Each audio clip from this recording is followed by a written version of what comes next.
Reading books. Let's talk about it. On today's podcast, we are going to be talking about reading books and the benefits to reading. And I know that this might be boring for some, and some have never actually read a full book in their entire life. Well, let me tell you, that was me about a couple months ago. So I want to try and harp on the benefits of actually reading books, and that it's not as boring as you guys think, and how school has, made us try and read books forever about things that you don't like or things that you might be interested. But now many of the viewers are at this age where reading books can be beneficial, and you can have a common interest on things that you actually want to read and learn more about. So let's go into the benefits of reading book. And the first one that I want to talk about is mental stimulation. Straight up, reading books is way different than watching a YouTube video or LinkedIn Learning, just learning through videos online. And I'm not against any of that, but I want to talk about how it uses the brain in a completely different way. You're reading, you're not watching with your eyes. You're using a different part of your senses. The brain's working in a way that it's not used to working, because, come on, guys, let's be honest. How many of you guys read out there? Not many, right? Come on. We're in college or we're in high school, and we've never picked up a book in our entire lives, and we just read Cliff Notes and everything like that. But reading books stimulates the mind in a different way that most of us are not used to, because we're at that age where television and all these things are so profound that's where we get all of our information from and everything else. So I would say read books to try and stimulate a different part of your brain, become more in touch with all the things that the brain is capable of doing, because it's honestly amazing. Something else that I want to talk about is, obviously, reading books will make you smarter. Believe it or not, I did not believe anyone that told me that reading books would make me smarter at all. But let me tell you, it actually did. I read my first full book. Sorry, Mom and Dad. I read my first full book about a month ago called Rich Dad, Poor Dad. And I'm working on my second book called Power by Robert Greene. But Rich Dad, Poor Dad taught me a lot. And I was kind of amazed of how much that I thought I knew but really didn't know. And that's where books come in. They make you smarter. Imagine, instead of paying $3,000 for a college class, you pick up a book on personal finance, like Rich Dad, Poor Dad does, and teaches you it for $20, and then you can go and apply the things that you learn to your own life, and learn how to invest in the stock market, which is another podcast that we're going to do later this week. But I'm going to do later this week. But anyway, books make you smarter, straight up. Let's be honest. Come on. All right, dramatic pause is over. Let's go into vocabulary. I have an awful vocabulary. Big words are, very hard to come by in my mind. But as I, started reading books, I've learned a couple more words, which is kind of crazy. I learned the word cataclysmic. And there's a bunch of other ones that I can't think of off the top of my head right now, because I'm kind of nervous doing this podcast. But anyway, it will make your vocabulary better, and you see these interviews online with these big time Neil deGrasse Tyson, Elon Musk, on the Joe Rogan podcast, and they're using these really fancy words, and you're like, what does that mean?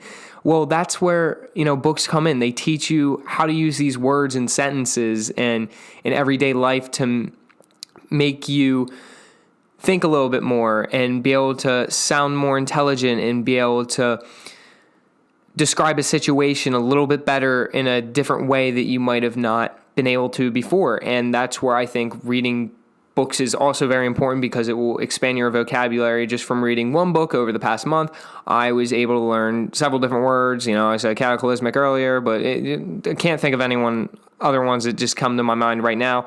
But it literally helps you learn more words, which is cool when you're having a conversation or you're doing a podcast and you can bring up cooler words that many people find more interesting. So it expands your vocabulary. More or less, it's the point that I'm trying to get across. Also, it improves your memory. I know, in this day and age we have such a short attention span, and we can't pay attention, and we're unable to retain any information that we learn from class. Well, there's scientific studies done that if you read more, you're able to retain more information, which is very important to anything that you do.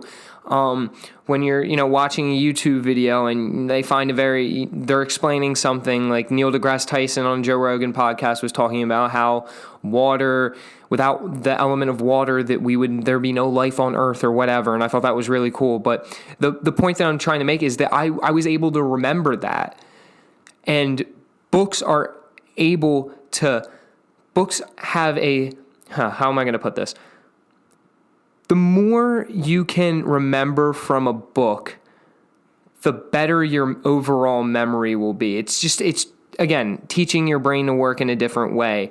It's stimulating a lot of different parts of your brain that you've never used before. So that's what I want to go over basically. So books also help improve your memory, which is something that everyone kind of needs. Also, it improves your focus and concentration.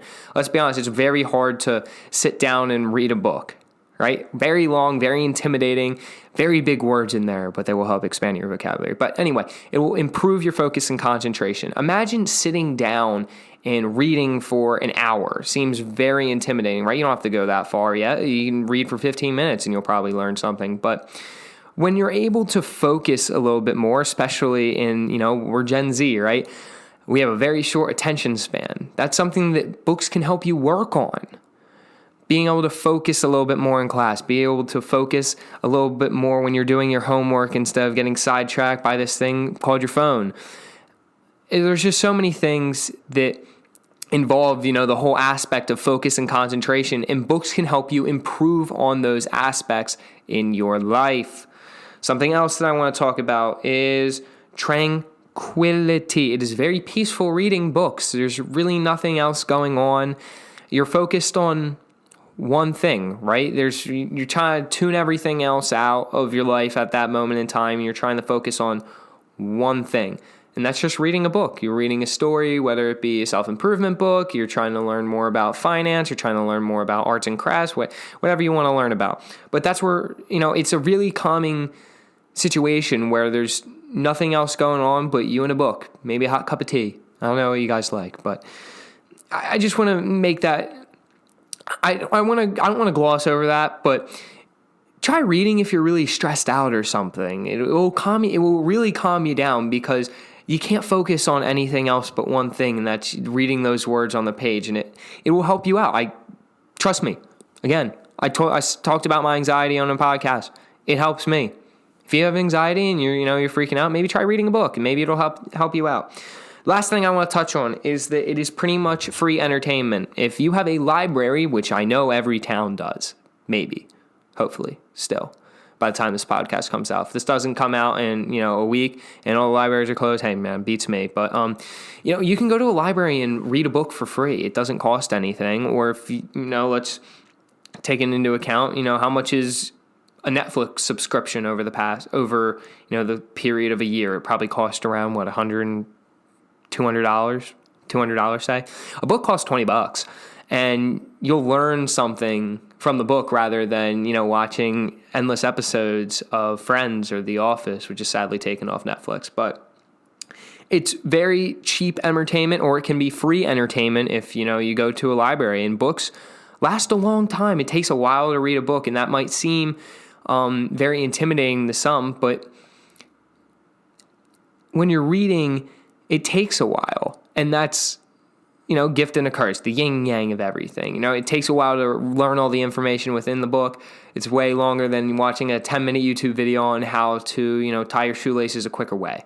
But it's entertainment over the course of, months or weeks, and there's few things in today's society that last that long, other than, some television shows that don't teach you anything, like the Office or anything in that sort, except some wisdom. There's some good things about some TV shows, but besides the point. So, in conclusion, books are very important. And I know people have said that books are important for you your entire life, and that you've ignored it because the Gen Z culture just wants to do the opposite of whatever social norm is. But try it out.